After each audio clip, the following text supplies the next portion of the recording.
What's going on, everybody? I got some products here I want you to check out. Some of these you can make yourself, and they're just great things to have for you backpackers, weekend survivalists, anybody that looks to hit the trail. Okay, first thing I'll start with, right here, tarred bank line.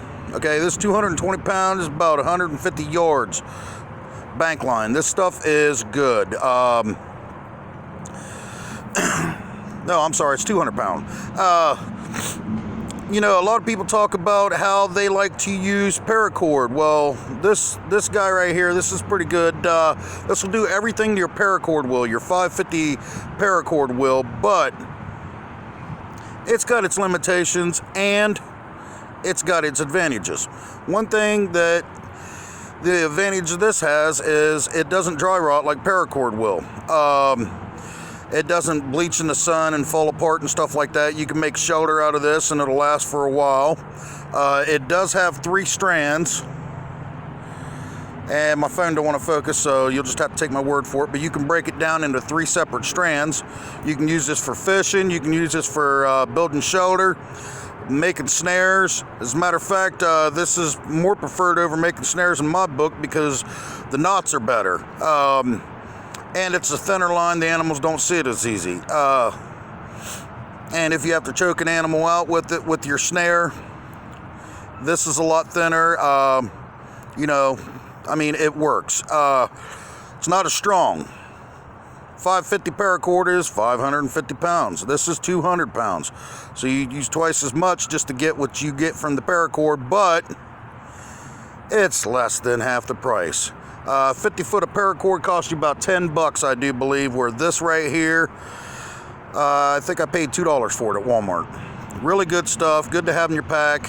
About a pound right here, maybe, I'd say about 10 ounces. Nice to have, takes up, a little bit of room, just about as much as a hank of paracord of less footage would take up. So that's good to have in your pack. So, you guys right there, fishing, stuff like that, they use this all the time. They make nets and stuff out of this. It's good stuff. So, there you go. Second thing, everybody talks about fatwood. Fatwood. Fatwood is great. It's good for starting fires. It's, wonderful to have around. It's good for, survivalist. Lots of places don't have pine trees. I am blessed. I am in southeastern Ohio and there's an abundance of pine trees, so there's an abundance of fatwood. Now I'll explain to you what fatwood is. When a tree starts to rot to the ground, the stump area, if you get to it in time, you'll find a bunch of rotted wood on the inside. You just dig through that with a shovel, axe, whatever, and dig down inside of it, and you'll find a chunk of wood that is soaked in all the tree saps and resins. When the tree dies, the sap and everything runs downhill and it runs towards the center, and in that center is concentrated sap. Like I said, not every place around has pine trees that you can get fatwood from. A lot of your state parks, you're not allowed to touch anything unless it's, already laying down dead, and then they have rules and stipulations to it as well. This right here, bag from Home Depot, it was $5. $5 for, I'd say there's a good 5.5 pounds of fatwood there.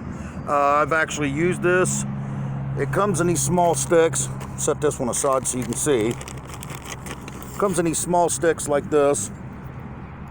As you can see, it is impregnated with resin.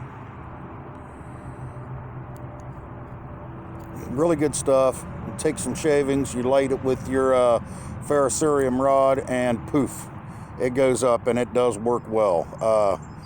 God, look at all the resin right there, right in that corner. This is a piece that I've been carrying.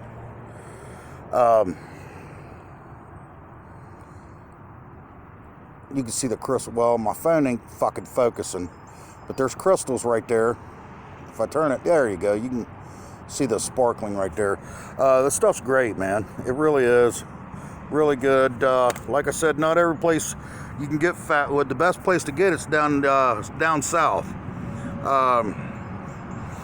Up in Ohio, you know, it's kind of hard to come across unless you know where the pine trees are, and then you got to find a dead one.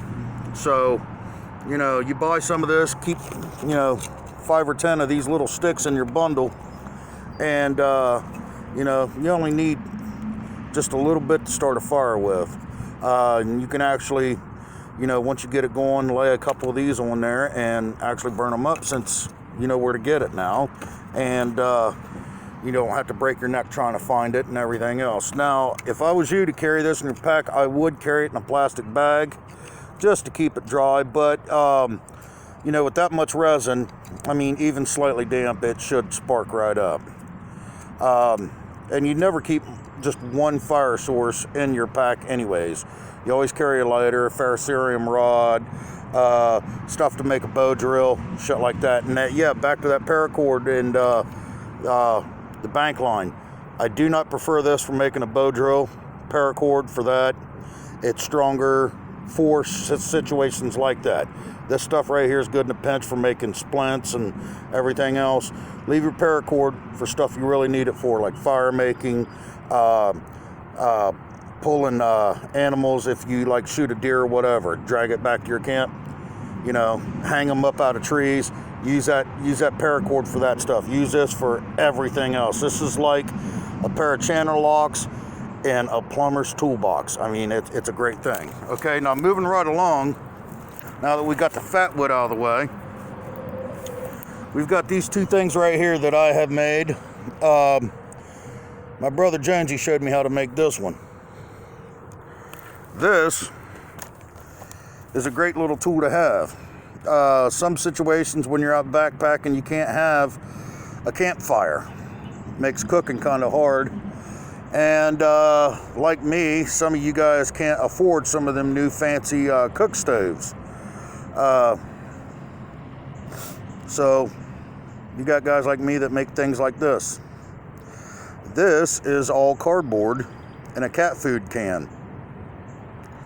And it is covered with wax.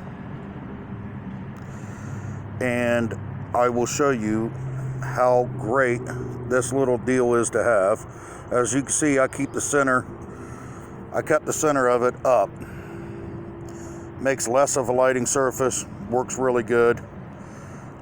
Just pull a little piece out right there.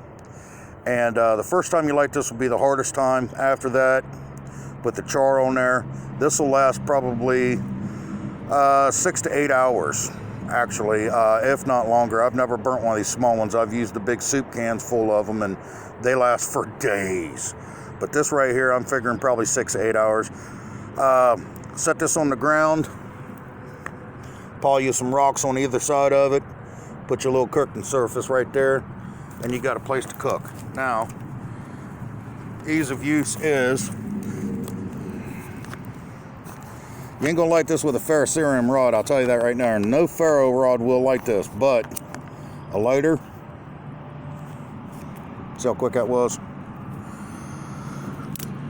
Now this thing weighs probably, I'd say, about maybe a pound at the most, at the very most.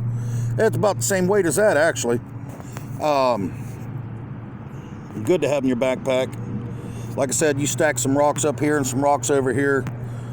You got a cooking little stove right there. Do not light this indoors. As you can see, smoke, carbon dioxide, it will kill you. I wouldn't go as far as grilling steaks and stuff like that over top of this unless you necessarily had to. But for like boiling water for like rice and you know, making your steeps of tea from different roots and stuff like that, this would be all right for that. You know, it's a great thing to have. As you can see, just that little bit of time, the whole center of it is burning now. And, you know, it'll burn for a good while. This is one right here. If you want to, you can actually make it to where it's flat, put a lid on the damn thing, and carry it in your pack, and you ain't got to worry about it. With a rubber lid on there, it'll never get wet. And, you know, you always have a nice little surface. Now, I never really burnt this yet, so this is the first time, but, you know, I just wanted to show you guys this. I'll go ahead and blow this out now. Boom. That's the only drawback, too, is all the smoke after you blow it out. It will tell people where you're at if they're looking for smoke. But it's a great thing to have. Like I said, it's, you know, not very heavy at all.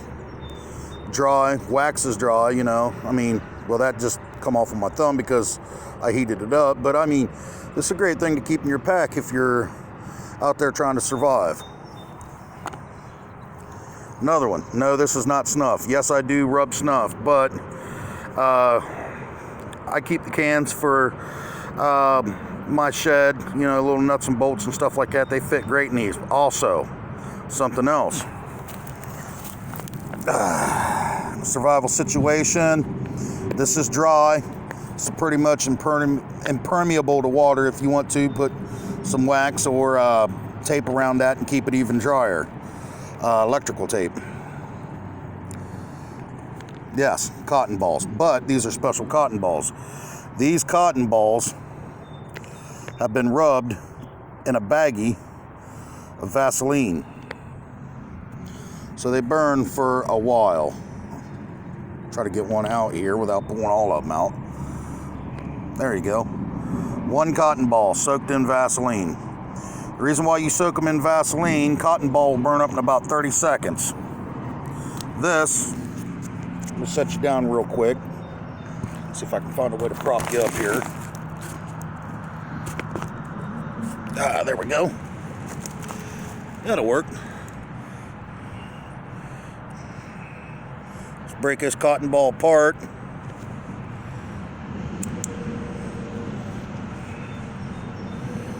This will burn for a good few minutes.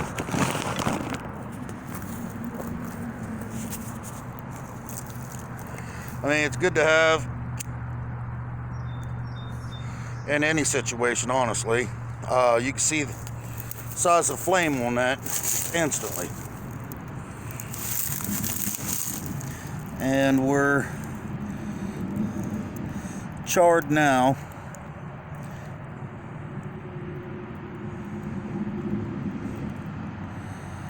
It works really good. It really does. There's some other things I was going to show you, but I forgot them at home. But this right here will work to get you some kindling started, or, you know, take a couple pieces and put it in there and it'll burn even longer. I'll have another video here for you soon on stupid little things that you can carry and keep. And y'all stay safe and peace.